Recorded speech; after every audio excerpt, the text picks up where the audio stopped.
Cinema शौकीन सबका स्वागत करता है। आज हम बात करने वाले हैं आर्गाइल के बारे में। यह कहानी है एक जासूस की जो खुद नहीं जानता कि वो कितना खतरनाक है। कहानी की शुरुआत होती है और हम एक जासूस को देखते हैं जिसका नाम है आर्गाइल। आर्गाइल एक लड़की को डांस करने के लिए पूछता है जिसका नाम है लाग्रांज। लाग्रांज उसके साथ डांस करने लगती है। थोड़ी देर के बाद वो आर्गाइल को कहती है कि मुझे पता है तुम्हारा नाम क्या है और तुम कौन हो और यहाँ पर क्या करने आया हो। तब आर्गाइल चौंक जाता है। लाग्रांज अपने आदमियों को इशारा करती है और वो सारे लोग अपने हथियारों को लेकर के आगे आने लगते हैं। तब हमें पता लगता है कि लाग्रांज के पास पहले ही ये इन्फॉर्मेशन आ गई थी कि आर्गाइल उसके पास आने वाला है। आर्गाइल समझ जाता है कि ये सब लोग अब उसे मार देंगे। तब वो बात करता है अपनी दूसरी एजेंट से जिसका नाम है कियारा। कियारा को कहता है कि जल्दी अपना काम शुरू करो। तब वो हर जगह धुआं फैलाने लगती है ताकि आर्गाइल के पास मौका आ जाए भागने का, और ऐसा ही होता है। आर्गाइल भागते हुए आता है बाहर कियारा के पास और उससे कहता है कि अब हमें यहाँ से निकलना पड़ेगा। लेकिन ये लोग निकलते उससे पहले लाग्रांज बाहर आती है एक बाइक पे बैठ करके। उसके हाथ में एक मशीन गन है जिससे वो अंधाधुंध गोलियां चलाने लगती है। आर्गाइल तो बच जाता है लेकिन कियारा को ये गोली आकर के लग जाती है। आर्गाइल मदद करने लगता है कियारा की ताकि उसे जिंदा बचा ले। इसी बीच उसकी बात होती है उसके कमांडर से। वो सारी बातें बताता है कि लाग्रांज मेरे सामने थी, उसने हम पर गोली चलाई और अब वो भाग रही है, लेकिन कियारा बहुत ही बुरी तरीके से घायल है। मुझे उसकी मदद के लिए रुकना पड़ेगा, जितनी जल्दी हो सके यहाँ डॉक्टर्स को भेजो। कमांडर कहता है कि हमारे पास इतना समय नहीं है, लाग्रांज को पकड़ना बहुत ही जरूरी है। कियारा को छोड़ो और तुम उसके पास जाओ। इन बातों को सुनने के बाद आर्गाइल थोड़ी देर के लिए सोच में पड़ जाता है। अंत में वो कियारा को छोड़ता है और एक गाड़ी से पीछा करने लगता है लाग्रांज का। वो बाइक से बड़ी ही तेजी से भाग रही है। अब आर्गाइल भी बहुत तेज गाड़ी चलाता है, लेकिन वो जानता है कि अगर वो सीधे रास्ते से गया तब कभी भी वो लाग्रांज के पास नहीं पहुंच पाएगा। तब वो शॉर्टकट वाले रास्ते पे चलने लगता है। वो कभी सीढ़ियों पे जाता है तो कभी किसी घर के ऊपर, और धीरे धीरे करके पहुंच जाता है लाग्रांज के पास, लेकिन फिर भी वो चकमा दे करके निकल जाती है। तब आर्गाइल बात करता है अपने दूसरे साथी से जिसका नाम है वॉट। वो उसे पूरी बात बताता है कि लाग्रांज उधर ही आ रही है। तब वॉट पकड़ लेता है लाग्रांज को और आर्गाइल भी यहाँ पर आ जाता है। अब ये दोनों सबसे पहले लाग्रांज का फोन लेते हैं, उसके आंखों को स्कैन करते हैं और फोन को अनलॉक कर लेते हैं। तब इन्हें एक और सच्चाई पता लगती है कि लाग्रांज को उनके बारे में बताने वाला कोई और नहीं बल्कि इनका कमांडर है। लाग्रांज एक असैसिन है और उनका कमांडर ने ये सुपारी दी थी आर्गाइल की ताकि वो आर्गाइल को मार दे। इन बातों को सुनने के बाद ये दोनों भौचक्का रह जाते हैं। लाग्रांज जानती है कि अब दोनों को सच्चाई पता लग गई है। वो अपने लॉकेट से जहर निकालती है और उसे चाट लेती है। थोड़ी देर के बाद लाग्रांज की भी मृत्यु हो जाती है। अब इन दोनों को इस बात का एहसास हो गया है कि ये लोग अपने मालिक पर भरोसा नहीं कर सकते। ये अपने अपने कम्युनिकेशन डिवाइस को निकाल करके फेंक देते हैं। तभी हम एक नॉवलिस्ट को देखते हैं जो इस सीन को अपने बुक में पढ़ रही थी। इस कहानी को उसी ने लिखा है और उसके बहुत सारे फैंस आए हुए हैं उसकी कहानी को सुनने के लिए। वो एक बेस्ट सेलिंग नॉवलिस्ट है। इस लड़की का नाम है एली कॉनवे। सब लोग उससे सवाल पूछते हैं उसके पर्सनल लाइफ के बारे में। एली सबका जवाब देती है और चली आती है घर वापस। अभी वो अपने आखिरी नॉवेल पे काम कर रही है जिसका आखिरी पेज लिख रही है। जैसे ही वो लिखना शुरू करती है हमारे सामने हांगकांग का दृश्य आता है। हम आर्गाइल को देखते हैं एक लड़की के सामने जिसका नाम है लिहा। लिहा को वो 3 गोल्ड बार्स देता है और बदले में वो उसे फोन देती है जिसमें लिहा के एम्प्लॉय का नंबर है। आर्गाइल अगर उससे मिलेगा तब उसे सारी की सारी जानकारियां मिल जाएंगी। फोन देने के बाद लिहा उससे कहती है कि वो उसके पास रुक जाए थोड़े समय के लिए, लेकिन आर्गाइल कहता है कि नहीं, उसे काम है और वो जाने लगता है। और इसी के साथ एली की अगली कहानी भी पूरी हो जाती है। तभी उसकी माँ वीडियो कॉल करती है जिसका नाम है रूथ। तब एली उससे पूछती है कि क्या आपने मेरी नई किताब पढ़ी। वो कहती है कि हाँ, लेकिन मुझे एंडिंग पसंद नहीं आई, तुम इससे बेहतर लिख सकती हो। इन बातों को सुनने के बाद एली कहती है कि आप ठीक कह रहे हो, मैं उसको चेंज करने की कोशिश करती हूँ। वो फिर से लिखना शुरू करती है। इस बार आर्गाइल लिहा को मना नहीं करता और उसी के पास रुक जाता है। ये दोनों एक दूसरे को किस करते हैं और पूरे शहर में घूमने लगते हैं जेम्स बॉन्ड की तरह। लेकिन थोड़ी देर के बाद आर्गाइल रुक जाता है और एली भी रुक जाती है क्योंकि एली को समझ में नहीं आ रहा कि वो कैसे कहानी को आगे बढ़ाए। तब आर्गाइल भी शांत रहता है। एली को बहुत ही ज्यादा स्ट्रेस हो रहा है। वो निश्चय करती है कि वो थोड़ा घूमने जाएगी बाहर, तब कहीं वो कहानी को आगे बढ़ा सके। वो आकर के बैठ जाती है ट्रेन में क्योंकि उसे फ्लाइट से डर लगता है। ट्रेन में जब वो बैठी होती है तभी एक खूबसूरत नौजवान उसके सामने आता है और उससे पूछता है कि क्या आपके आगे वाली सीट खाली है। एली थोड़ी देर तक सोचती है, उसे भी ये लड़का पसंद है, लेकिन अंत में वो कहती है कि नहीं। लेकिन जैसे ही वो आदमी जाने लगता है एली को अफसोस होता है कि उसने ना क्यों कहा। वो उसे ही देखने लगती है। उसे देखने के बाद वो जैसे ही मुड़ती है वो देखती है कि उसके सामने आकर के एक आदमी बैठा हुआ है जिसके बड़े बड़े बाल है और बड़ी बड़ी दाढ़ी है। वो देखने में आवारा लग रहा है। तब एली उस पर कहती है कि आपको पूछना चाहिए था बैठने से पहले, आप यहाँ पर नहीं बैठ सकते, ये जगह खाली नहीं है, मेरा एक दोस्त आकर के बैठने वाला है यहाँ पर। इस आदमी का नाम है एडन। एडन कहता है कि जब आपका दोस्त आएगा तब मैं यहाँ से चला जाऊंगा। इतना कहते ही ऊपर के कंपार्टमेंट में सामान रखना शुरू कर देता है। सामान रख के नीचे आता है और एली से बात करने की कोशिश करता है, मगर एली बात करने में बिल्कुल भी इंटरेस्टेड नहीं है। थोड़ी देर के बाद एडन किताब निकालता है जिसे एली ने ही लिखा है और वो पढ़ना शुरू कर देता है और पढ़ते हुए कहता है कि ये एक कमाल की किताब है। इसी बीच उसकी नजर पड़ती है आखिरी पन्ने पर जहाँ पर एली की तस्वीर लगी हुई है। उसे देखने के बाद एडन समझ जाता है कि इस किताब को एली ने ही लिखा है। एली नहीं चाहती थी कि एडन को यह बात पता लगे। अब एडन बात करना शुरू कर देता है एली से। वो कहता है कि मैं आपका बहुत बड़ा फैन हूँ, मैंने लगभग सारी किताबें पढ़ी हुई हैं, आप बहुत ही अच्छा लिखती हैं। तभी एक और फैन आ जाता है एली के पास और कहता है कि क्या आपका ऑटोग्राफ मिल सकता है। इतना कहने के बाद वो किताब को नीचे रख देता है। एली कहती है कि क्या आपके पास पेन है। वो आदमी पेन निकालता है, लेकिन ये कोई फैन नहीं बल्कि एक कातिल है जो एली को मारने आया है। वो पेन का निडल बाहर निकालता है और मारने की कोशिश करने लगता है एली को। तभी एडन टूट पड़ता है उस पर। तब हमें पता लगता है कि एडन एक एजेंट है, वो एली की जान बचाने के लिए आया हुआ है। जैसे ही वो इस आदमी को मार के नीचे गिराता है, थोड़ी देर के बाद यहाँ पर बाकी लोग भी उस पर हमला करने लगते हैं। इस कंपार्टमेंट में जितने भी लोग थे वो सारे के सारे एली को मारने आए थे, लेकिन एली दूसरी ही दुनिया में खोई हुई है। उसे एडन में आर्गाइल नजर आ रहा है। जब भी एडन लड़ता है उसे ऐसा लगता है कि आर्गाइल लड़ रहा है। वो बार बार आर्गाइल को हेलुसिनेट करती है। ये लड़ाई बहुत देर तक चलती है। एडन लगभग सारे लोगों को मार गिराता है। एली को लग रहा है कि एडन उसे भी मार देगा। तब वो भागना शुरू कर देती है। तभी एक लड़की हमला करती है उस पर, लेकिन वो उसे मारती उससे पहले यहाँ पर एडन आ जाता है और वो लड़ने लगता है बाकी दो लड़कियों से। जब वो लड़ता है उनसे तब एली को आर्गाइल नजर आता है। जब इन सबको मारने के बाद एडन एली के पास आता है तब एली समझ जाती है कि एडन उसे मारना नहीं चाहता। वो लेकर के उसे भागने लगता है, लेकिन अंत में ये लोग जाकर के कंपार्टमेंट के बाहर खड़े हो जाते हैं और बाकी कातिल उनके सामने हैं जिनके हाथ में बंदूकें हैं। मगर वो गोली चलाते उससे पहले एडन एली को लेकर के कूद जाता है और अपना पैराशूट खोल लेता है। अब ये दोनों आसमान में है बिल्कुल सुरक्षित। ऊपर आने के बाद एली बेहोश हो जाती है क्योंकि इतनी सारी चीजें वो पचा नहीं पा रही। थोड़ी देर के बाद जब उसकी आंखें खुलती है तब वो अपने आप को एक सोफे में पाती है घर के भीतर। तभी उसके सामने एडन आ जाता है, लेकिन वो एडन को नहीं पहचान क्योंकि एडन ने अपने बाल और अपनी दाढ़ी को काट लिया है। मुझसे कहती है कि तुम कौन हो। तब एडन कहता है कि मैं हूँ जिसने तुम्हारी जान बचाई। एली बहुत परेशान है, कहती है कि आखिर ये हो क्या रहा है, लोग मुझे मारना क्यों चाहते हैं। तब एडन कहता है तुम्हारी किताब के कारण। बाहर एक बहुत ही खतरनाक सिंडिकेट घूम रहा है जिन्हें लोग डिवीजन के नाम से जानते हैं। तुमने अपनी किताब में जो कहानियां लिखी हैं एग्जैक्ट उनके साथ वैसा ही हुआ है। तुमने उनके फ्यूचर को प्रेडिक्ट किया है, इसीलिए वो तुम्हें मारना चाहते हैं। एली को उसकी बातों पर भरोसा नहीं होता। तब एडन उसे एली के घर की तस्वीरें दिखाता है और वीडियो रिकॉर्डिंग्स भी। जिस आदमी ने इस पर हमला किया था उसका नाम है कार्लोस। कार्लोस अपने पूरे लोगों को लेकर के उसके घर पे पहुंच चुका है। इस चीज को देखने के बाद एली को भी भरोसा हो जाता है। तभी हम डिवीजन के डायरेक्टर को देखते हैं जिसका नाम है रीटर। रीटर बहुत ही ज्यादा गुस्से में है कि एली जिंदा कैसे बच गई। वो इतना गुस्से में है कि अपने एक आदमी को मार देता है और सबको कहता है कि जितनी जल्दी हो सके उस लड़की को मार गिराओ। यहीं दूसरी तरफ हम एडन को देखते हैं एली के साथ। वो एली को लेकर के आगे बढ़ रहा है क्योंकि उसे पता है कि डिवीजन के लोग कभी भी उसके पीछे आ सकते हैं। जब वो रास्ते में आ रहा होता है तब बार बार छींकता है क्योंकि एली की बिल्ली बगल में ही है और एडन को बिल्लियों से एलर्जी है।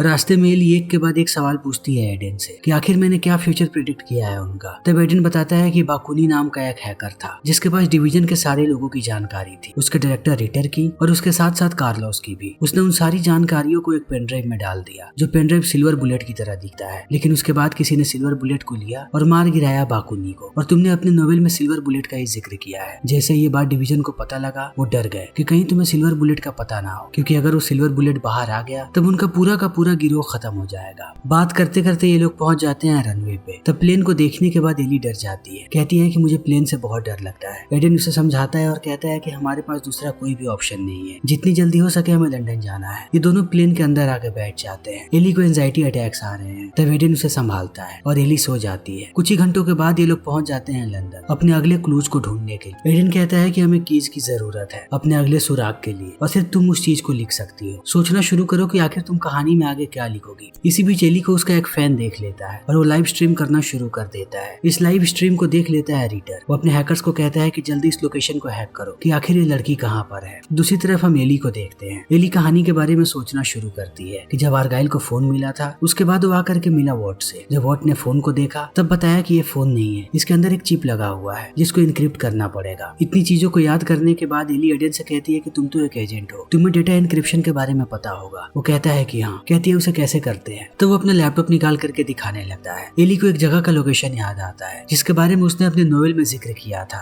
वो कहती है कि इस जगह के बारे में पता लगाओ। वो कहता है कि ये इतना आसान नहीं है, हमें सैटेलाइट की जरूरत होती है। एली पूछती है कि कितने सैटेलाइट्स हैं। एडन कहता है कि अनगिनत। तब वो कहती है कि इस लोकेशन से सबसे नियरेस्ट सैटेलाइट कौन सा है। जब वो नियरेस्ट सैटेलाइट को देखता है तब इन्हें पता लग जाता है कि सबसे नियरेस्ट लोकेशन कौन सा है। ये लोग पहुंच जाते हैं उस लोकेशन पर, लेकिन दरवाजे पर ताला लगा हुआ है। एडन कहता है कि ये मेरे बाएं हाथ का खेल है। ये लोग दरवाजा खोलते हैं और अंदर चले जाते हैं। अंदर आते ही एली चौंक जाती है और कहती है कि मुझे ऐसा लग रहा है कि मैं इस जगह पर पहले आ चुकी हूँ। इस दीवार पर ऐसे पेंट नहीं थे। वो वॉलपेपर को उखाड़ने लगती है। एडन कहता है कि तुम बस टाइम वेस्ट कर रही हो, वॉलपेपर को हटाने से कुछ नहीं मिलेगा। इतना कहने के बाद वो कूदने लगता है फ्लोर पे। तभी उसे नीचे से आवाज आती है। एडन समझ जाता है कि नीचे जरूर कोई ना कोई पैसेज है। वो ऊपर से लकड़ी को हटाता है और देखता है कि अंदर एक बहुत बड़ा ब्रीफकेस पड़ा हुआ है। ब्रीफकेस को वो जैसे ही खोलता है अंदर उसे बहुत सारे पैसे और एक डायरी मिलती है और उसके साथ साथ एक इलेक्ट्रिक डिवाइस भी। एडन सारे पैसों को रख लेता है। एली डायरी को पढ़ने लगती है और इलेक्ट्रिक डिवाइस को भी रख लेती है। कहीं इस डायरी के अंदर ही क्लू हो इनके अगले की का। लेकिन दूसरी तरफ रीटर ने अपने सारे लोगों को यहाँ पर भेज दिया है। वो चले आते हैं कमरे के अंदर, लेकिन ये दोनों उन्हें कहीं भी नजर नहीं आते। तब हमें पता लगता है कि ये दोनों पैसेज के अंदर छुपे हुए हैं। रीटर के लोग चारों तरफ घूमते हैं लेकिन उन्हें कोई भी नजर नहीं आता। तब रीटर कहता है कि बाहर आकर के उन्हें ढूंढो। ये लोग जैसे ही बाहर निकलने वाले होते हैं एली की बिल्ली बोल देती है और ऊपर के लोग आवाज को सुन लेते हैं। एडन समझ जाता है कि अब वो लोग गोलियां चलाएंगे, इसीलिए उनसे पहले वही बाहर आ जाता है और एक एक करके मारना शुरू कर देता है सबको। एली इन सारी चीजों को देख रही है और बार बार आर्गाइल को इमेजिन कर रही है। जब वो सबको मार रहा होता है तभी एक आदमी ग्रेनेड फेंक देता है एली की तरफ। एली ग्रेनेड को उठाती है और फेंक देती है एडन की तरफ। एडन जब तक रिएक्ट करता तब तक ग्रेनेड फट जाता है और वो आकर के गिरता है एक सोफे पर। फिर एली को लेकर के जाने लगता है, लेकिन बाहर आते ही उसे एहसास होता है कि रीटर के लोग चारों तरफ भरे पड़े हैं। तब वो एली को कहता है कि मैं एक एक करके सबको मार रहा हूँ। जब मैं उन्हें नीचे गिराऊं तब अपने जूते से उनके सर को मसल देना, तभी हम जल्दी से उन्हें खत्म कर पाएंगे। इतना कहने के बाद वो बाहर जाता है और एक एक करके सबको मारना शुरू कर देता है। एली के सामने बहुत सारे लोग गिरे हुए हैं लेकिन एली एक को भी नहीं मार पाती। इन सबको देखने के बाद एडन कहता है कि तुमने अपने काम को पूरा नहीं किया, हम मारे जा सकते थे। अंत में वो देखता है कि अभी भी एक आदमी जिंदा है। तब वो उसी तरह अपने पैरों से उसे मसल देता है, लेकिन एडन जानता है कि रीटर के लोग आना बंद नहीं होंगे। ये लोग भागते हुए पहुंच जाते हैं छत पे और एडन दरवाजे को बंद कर देता है। छत पे आने के बाद इन्हें समझ में नहीं आ रहा कि अब ये लोग कहाँ पर जाएं। एडन जैसे ही नीचे देखता है इसे एक छोटी सी बोट नजर आती है और उसके बगल में एक सॉफ्ट सरफेस है। इस चीज को देखते ही एडन एली की बिल्ली को नीचे फेंक देता है, इस बात की पुष्टि करने के लिए कि सरफेस सॉफ्ट है या फिर हार्ड। लेकिन बिल्ली की लैंडिंग को देख करके इस बात की पुष्टि हो जाती है कि सरफेस सॉफ्ट है। एडन एली को कहता है कि हमें नीचे कूदना पड़ेगा, लेकिन एली नहीं मानती। अंत में वो देखती है कि रीटर के लोग आने वाले हैं, वो दरवाजे को तोड़ देंगे। जैसे ही वो दरवाजे को तोड़ते हैं ये दोनों कूद जाते हैं नीचे और बैठ जाते हैं बोट में और तेजी से भाग जाते हैं यहाँ से दूर। यहाँ से भागने के बाद ये लोग चेक इन करते हैं एक होटल में। तब एडन बाहर होता है और एली चली आती है बाथरूम में वो अपने आप से बात कर रही है। तभी हम देखते हैं कि शीशे में यहाँ पर एली का नहीं बल्कि आर्गाइल का रिफ्लेक्शन है। वो आर्गाइल से बात कर रही है। थोड़ी देर के बाद वो बाहर आती है। तब एडन चला जाता है बाथरूम में। तभी एली देखती है कि उसकी बिल्ली दरवाजे को खोल रही है बाथरूम का। तब वो उसे उठाने आती है। इसी बीच उसे पता लगता है कि एडन किसी जासूस से बात कर रहा है और वो कहता है कि अब हमें गोली मारना पड़ेगा एली को। इस बात को सुनते ही एली यहाँ से भाग जाती है और कॉल करती है अपनी माँ को शिकागो। जैसे ही उसकी माँ को ये बातें पता लगती है रूथ चली आती है लंदन और एली पहुँचती है अपनी माँ के पास। वो बहुत ही ज्यादा डरी हुई है। ये दोनों बातें कर ही रहे होते हैं तभी इनका दरवाजा बजता है। रूथ जैसे ही दरवाजा खोलती है दरवाजे पर हम रीटर को देखते हैं। तब हमें पता लगता है कि रीटर कोई और नहीं बल्कि एली का पिता है। रीटर को देखने के बाद एली भी शांत हो जाती है और एक एक करके इन्हें कहानी बताना शुरू कर देती है कि आखिर इसके साथ क्या हो रहा है। किसी को भी उसकी बातों पर भरोसा नहीं होता। रीटर नाटक करने लगता है कि उसे भी एली की बात पर भरोसा नहीं है। तब एली जिक्र करती है उस डायरी का जिसे वो लेकर के आई है।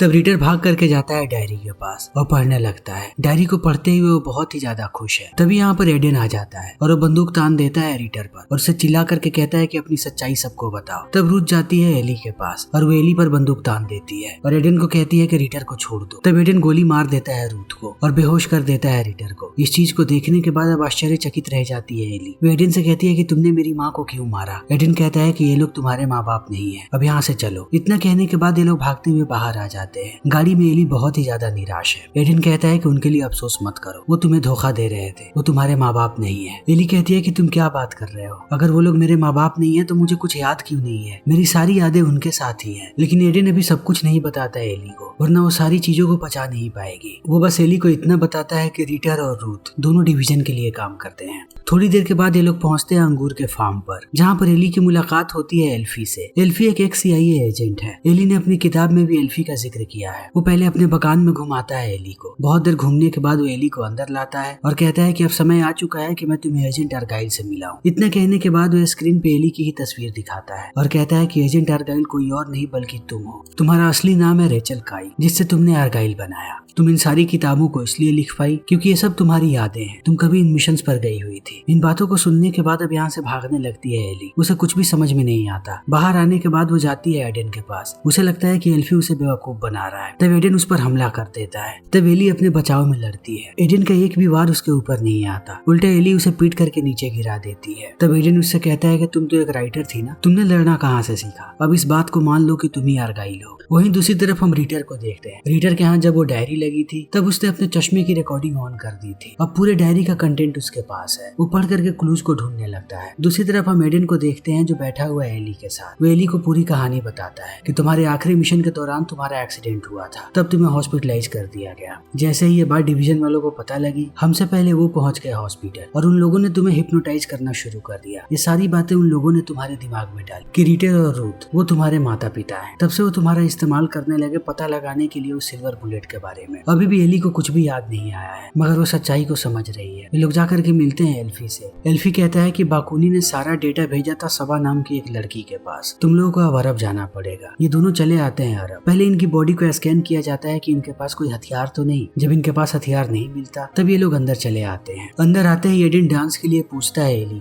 जब ये दोनों डांस कर रहे होते हैं तब एडन बताता है कि वो एली से प्यार करता था। ये दोनों एक साथ थे एक्सीडेंट से पहले। एक्सीडेंट के बाद भी एडन ने कभी भी एली का पीछा नहीं छोड़ा। वो हर वक्त उस पर नजर रखता था। ये दोनों करीब आने लगते हैं। तभी सबा का आदमी आके लेकर के जाता है ऊपर एली को। एली की मुलाकात होती है सबा से। सबा उसे पहचान जाती है और सिल्वर बुलेट दे करके निकल जाती है। तब पेनड्राइव को एली लगाती है लैपटॉप में और सारे एजेंट्स के नाम को देखने लगी है। यहाँ पर उसे एक ऐसा नाम नजर आता है जिसे देखने के बाद वो आश्चर्यचकित रह जाती है और भागते हुए आती है एडन के पास। उसे कहती है कि मुझे तुम्हें कुछ बताना है, लेकिन उसके बताने से पहले हम देखते हैं कि रूथ यहाँ पर आ चुकी है। वो इन दोनों से बात करती है। अब तीनों के सामने ड्रिंक्स रखे हुए हैं, लेकिन एडन को रूथ पर भरोसा नहीं है। वो ड्रिंक्स को बदल देता है। रूथ का ड्रिंक दे देता है वो एली को और एली का ड्रिंक्स दे देता है रूथ को। तब रूथ एली को कहती है कि अब तक तुम्हें सच्चाई पता लग गई हो। वो एडन को बताती है कि एली हमारे लिए काम किया करती थी। वो हमारी असैसिन थी। उसने बहुत सारे लोगों को मारा था और बाकुनी को मारने वाला कोई और नहीं बल्कि एली ही है। तब एली बताती है कि उसे अपने पेन ड्राइव में अपनी भी प्रोफाइल मिली, यानी कि वो भी डिवीजन की मेंबर है। ये बात इन लोगों को पता नहीं था कि एली भी डिवीजन के साथ मिल करके काम कर रही है। इन बातों को सुनने के बाद परेशान हो जाता है एडन, लेकिन वो कुछ करता उससे पहले वो बेहोश हो जाता है और रूथ भी, क्योंकि इनके ड्रिंक्स में बेहोशी की गोली मिलाई गई थी। थोड़ी देर के बाद हम रीटर को देखते हैं जिसने सिल्वर बुलेट को जला दिया है।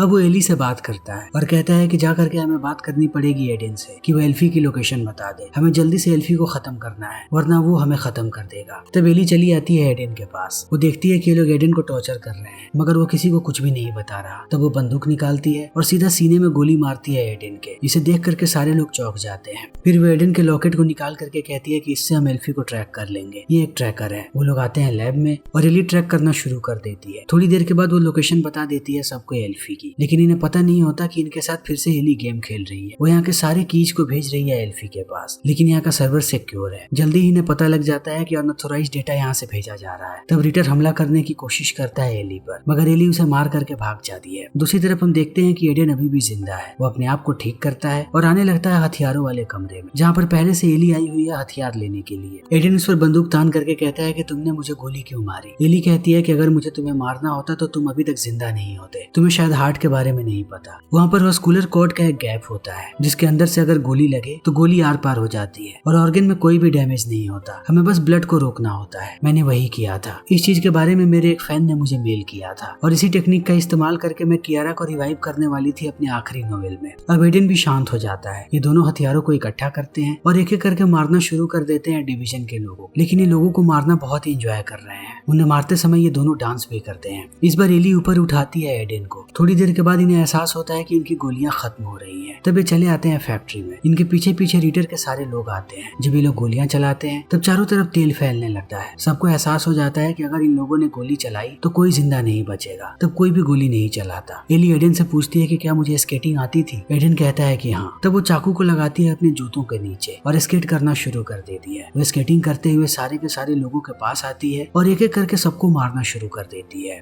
जब रीटर देखता है कि उसके सारे आदमी मारे गए तब वो खुद आने लगता है इनके पीछे। जब वो बंदूक तानता है एली पर तब एली की बिल्ली कूद जाती है रीटर के ऊपर और उसे काटने लगती है। इस चीज को देखते ही एडन गोली मार देता है रीटर को। अब इन लोगों ने सारा डेटा अपलोड पर लगा दिया है कि एल्फी के पास सारा डेटा पहुंच जाए। दूसरी तरफ हम रूथ को देखते हैं जिसने अपनी मशीन को फिर से निकाल लिया, जिसकी मदद से उसने हिप्नोटाइज किया था एली को। बाहर आने के बाद वो एली को फिर से हिप्नोटाइज करती है और उसे कहती है कि वो एडन को मार दे। वो एडन को मारना शुरू कर देती है। उसे एहसास है कि वो गलत कर रही है। वो एडन को कहती है कि शायद तुमने सोचा था मैं वो नहीं हूँ, मैंने हमेशा ही शायद गलत ही काम किए हैं। एडन उसे समझाने की कोशिश करता है लेकिन अंत में वो समझ जाता है कि अब एली किसी और के वश में है। तब वो गिव अप कर देता है। वो मारना नहीं चाहता है एली को। वो नीचे गिर जाता है। अब एली उसे मारने वाली है। तभी यहाँ पर कियारा आके हमला कर देती है रूथ पर और वो मशीन गिर जाती है नीचे। जैसे ही म्यूजिक बंद होता है एली होश में आ जाती है। वो कियारा को देख करके चौंक जाती है। कियारा बताती है कि मैंने ही तुम्हें वो मेल किया था, जिस तरीके से मुझे गोली लगी थी मैं जिंदा बच गई। ये लोग फाइल को अपलोड करते हैं और तीनों एक साथ बाहर चले आते हैं। अब पूरा का पूरा डिवीजन खत्म हो चुका है। समय ऐसे ही बीतने लगता है। थोड़ी देर के बाद हम एली को देखते हैं प्रेस कॉन्फ्रेंस। उसने अपनी 5वीं बुक अभी खत्म की है। सारे लोग उसके लिए खुश हैं। यहाँ पर एल्फी होता है, एडन होता है और कियारा भी होती है, लेकिन इनमें से किसी को भी पता नहीं कि एजेंट आर्गाइल कोई और नहीं बल्कि एली ही है। इसी बीच एली का एक फैन हाथ खड़ा करता है। जैसे ही एली उसकी शक्ल देखती है वो आश्चर्यचकित रह जाती है क्योंकि उसके जहन में जैसे आर्गाइल की शक्ल है ये लड़का बिल्कुल वैसा ही दिखता है। इसीलिए वो समझ नहीं पा रही कि क्या रियलिटी है और क्या उसका इल्यूजन। फिर इसी के साथ फिल्म यहीं पर खत्म हो जाती है। तो दोस्तों हमारी आज की ये वीडियो यहीं पर खत्म होती है। अगर आपको हमारी ये वीडियो पसंद आई हो तो इसे लाइक करें, शेयर करें और चैनल को सब्सक्राइब करें। Thank you.